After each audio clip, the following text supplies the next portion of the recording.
یعنی امروز میاد؟ آره خانداداش، بهش گفتم بیاد تا بتونم اینو بهش بدم.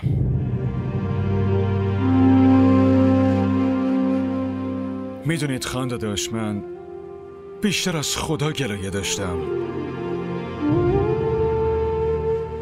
که چرا این اتفاق برای ما افتاد. کمال، فکر میکردم روزی که این زن جلوم بیاد من اون بی همه چیزا تیکه تیکش میکنم و میندازمش جلوی سگا. همتون به هم میگفتید که خدا خودش رحمان و رحیمه و همه چیو به اون بسپر. دیروز تلان اینجا نیومد، عدالت الهی اومد.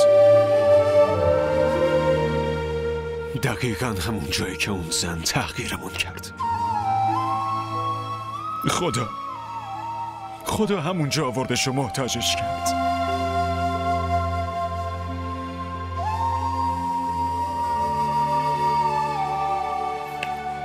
کمال بسه. شما درست میگفتین خانداداش.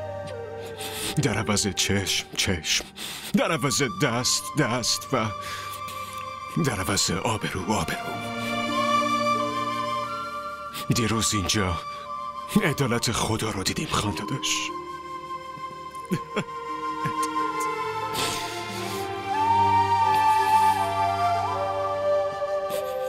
گریه چرا؟ خب انسان باید گریه کنه،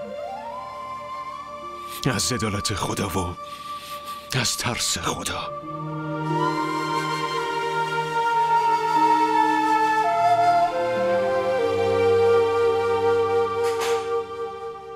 ببخشید قربان، بیرون یه خانومی منتظره، میگه شما گفتید بیاد.